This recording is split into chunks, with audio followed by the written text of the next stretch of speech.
Este é o caranguejo vermelho terrestre. Sim, um daqueles que enchem toda a Ilha do Natal durante as migrações. Mas isso vai acabar em breve. Os caranguejos vermelhos serão exterminados pelas formigas. Desde 1990, mataram 50 milhões. 40% da população total. Estados Unidos, Espanha, Japão. Essa é uma invasão para a qual ninguém estava preparado. As imagens mostram as formigas saqueando o ninho das vespas, matando seus habitantes e levando tudo. Isso não é um caso isolado, acontece sempre. Embora pareça estranho, formigas lidam facilmente com vespas muito maiores que elas. Ferrão, por favor, isso não vai ajudá-la. Além disso, as formigas têm o seu próprio, herdado de ancestrais antigos. E, de certo modo, formigas e vespas são parentes distantes. O ferrão da formiga, mais fino que um fio de cabelo, é direcionado ao corpo da vítima para injetar veneno. Com mandíbulas fortes e ácido, as vespas não têm chance. Mas por que as formigas precisam disso? Eliminar vespas e seus ninhos. Elas são insetos predadores agressivos, nada amigáveis. Para resolver o problema, as formigas precisam lidar também com os adultos. Nada complicado, já que fazem quase o mesmo com as aranhas Delena Concerides. Ao chegar ao ninho delas, as formigas bulldog podem matar filhotes bem pequenos e expulsar a mãe junto com os outros do abrigo, destruindo o próprio ninho. Sim, fazer de tudo para que as aranhas tenham que ir embora para longe e nunca mais voltem. O motivo é simples. As duas espécies se alimentam simultaneamente no mesmo território e as formigas evitam concorrentes. É mais fácil se livrar das aranhas enquanto elas ainda são pequenas. Não acho que tamanho e idade sejam um problema para as formigas. Se quiserem, podem matar qualquer um. Basta se unir em grupo grande o bastante. Veja uma cobra norte-americana já capturada e quase devorada viva. Meu Deus, que horrível! Olha o tamanho dele.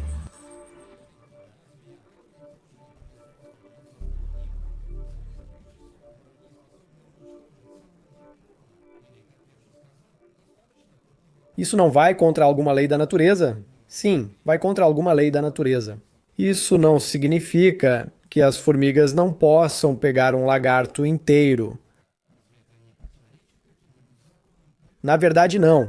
As formigas são insetos muito antigos. Elas existiam há mais de 100 milhões de anos. E claro, durante todo esse tempo, as formigas tiveram que lutar para sobreviver. Elas lutaram tanto e com tanta frequência que as guerras desempenharam um papel importante na evolução delas. Não importa que muitos inimigos já tenham sido extintos nesse período.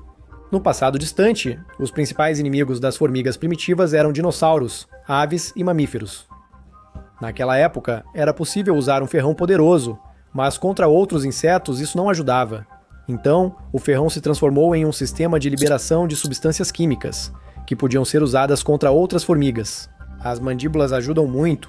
Algumas formigas explodem e espalham uma substância pegajosa. Outras cospem nos inimigos. Eca. Parece que, se dermos mais alguns milhões de anos para as formigas, elas vão inventar armas de fogo.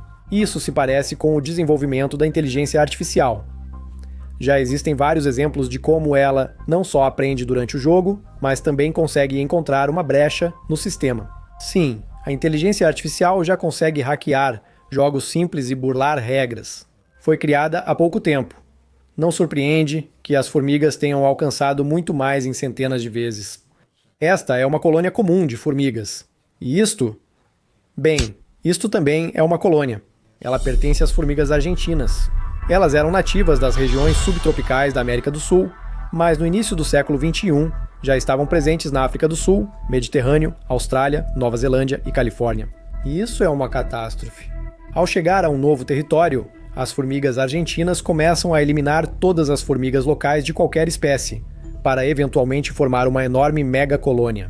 Insetos que parecem viver em colônias diferentes, na verdade são geneticamente ligados. É como sair da casa dos pais, mas continuar morando ao lado. Os pesquisadores disseram que o tamanho dessa população só é comparável ao da sociedade humana. E vocês sabem, as colônias continuam crescendo. Fico curioso sobre o que outros insetos sentem ao ver um exército inteiro de orcs, quero dizer, de formigas argentinas. Será que eles sabem que não haverá um Gandalf para salvá-los? Eles sentem terror, ou simplesmente pensam: daqui a pouco todos nós vamos morrer, beleza, vamos continuar trabalhando. É difícil acreditar que insetos possam sentir algo. É ainda mais difícil estudar essa questão, mas os cientistas estão tentando.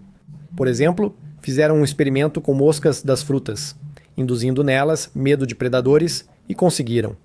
As moscas assustadas levaram um tempo para se acalmar e voltar a vascomer. Então elas realmente sentiram alguma coisa? Portanto, outros insetos também podem sentir medo ao ver formigas argentinas. Talvez eles já tenham desenvolvido algo como uma fobia. E isso faria sentido, ao contrário do medo humano de insetos. Afinal, o que eles realmente podem nos fazer? Os insetos são minúsculos. A maioria deles, a insetofobia, o medo de insetos, tem várias causas prováveis. Alguns insetos picam, transmitem doenças e podem envenenar, por isso todos querem distância. E quanto à borboleta, que certamente não causará mal algum. Talvez ela não cause medo, mas repulsa. Com o tempo, o cérebro humano passou a associar essas emoções. Provavelmente, tudo se resume à anatomia. Os corpos dos insetos são bem diferentes dos de animais ou aves, o que assusta. Não é surpresa que sejam usados em filmes de terror, até as formigas. Na verdade, qualquer criatura pequena pareceria assustadora se fosse aumentada algumas centenas de vezes, sem falar nesse som assustador. Primeira notícia. Ele se parece muito com a voz real de uma formiga. Segunda. Na verdade, a voz real é ainda mais assustadora. As formigas usam feromônios para se comunicar, mas isso não quer dizer que fazem isso em silêncio. Além disso, as vozes diferem dependendo da função. Assim, por exemplo, soa uma formiga operária. Esta é uma soldado. Veja a seguir. E por fim, a rainha. Impressiona como os cineastas, em 1954, captaram as entonações das formigas. As formigas reais se assustariam com sua versão gigante. É difícil afirmar. Pelo que parece, insetos e animais não sentem medo abstrato da morte. Ou seja, eles não têm medo de deixar de existir, mas apenas do que pode levá-los a deixar de existir. Por exemplo, com predadores específicos, isso difere muito da percepção humana. Na maioria das vezes, tudo que envolve a morte nos deixa desconfiados, principalmente restos humanos. Bem debaixo de Paris está localizado um dos mais assustadores ossuários da história da humanidade. Aqui estão ossos de cerca de 6 milhões de pessoas jogados nas catacumbas para liberar espaço nos cemitérios de Paris. Só alguns anos depois é que os ossos e crânios começaram a ser organizados de uma maneira especial. E sabe de uma coisa? Ficou ainda mais assustador. Hoje, esse é um reino da morte, algo como um museu da história secular de Paris e de seus habitantes. Parece não haver nada estranho aqui, mas e se eu disser que algo parecido existe entre as formigas, só que em uma única espécie, a formiga Archibald, cujo comportamento é considerado estranho até mesmo pelos cientistas? A questão é que essas formigas não apenas caçam outras formigas, não apenas as devoram, mas também, por algum motivo, colecionam crânios. Sim, em seus ninhos realmente há numerosas cabeças de formigas da espécie Adantomachus. Simplesmente ficam lá. Os cientistas não fazem ideia de por que a formiga Archibald, de todos os restos, preserva apenas os crânios. Talvez só gostem do clima da França? Bonjour! Existe uma teoria de que as formigas não sabem que precisam se livrar dos mortos. Eles são meio desleixados, mas as formigas sabem que precisam remover os cadáveres do formigueiro para evitar contaminação. Esse comportamento, chamado necroforese, é típico de insetos sociais como abelhas e cupins. E nas colônias de formigas, existem até coveiros que cuidam dos mortos. Normalmente, eles levam os corpos para uma tumba especial dentro do formigueiro ou os jogam para fora dele. Basta encontrar uma formiga com o cheiro característico de morta para que ela seja imediatamente removida da colônia. Se esse cheiro for usado em um inseto vivo, ele morre e é descartado por precaução.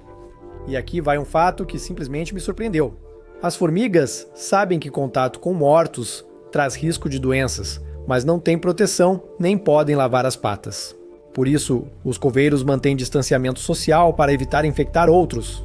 Na maior parte do tempo, eles ficam fora do formigueiro, ou pelo menos tentam permanecer do lado de fora, enquanto todos os outros estão dentro.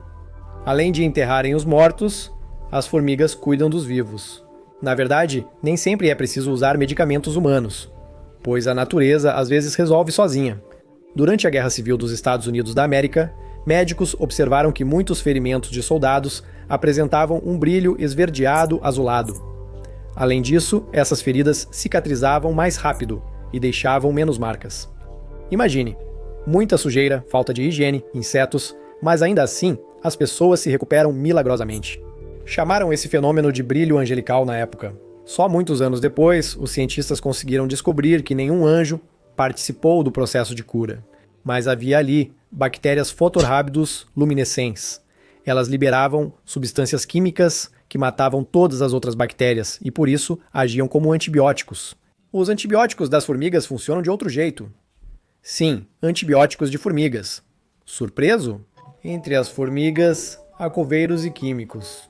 De alguma forma incrível, elas descobriram como coletar resina e misturá-la com o ácido que produzem elas mesmas. Depois, os químicos aplicam essa mistura nos formigueiros. Os cientistas descobriram que essa composição estranha destrói um fungo mortal e protege as colônias contra epidemias. Cada formigueiro tem seu próprio Heisenberg. Bem, e provavelmente também o Jesse Pinkman. Sim, Sr. White, a ciência é demais. Até logo.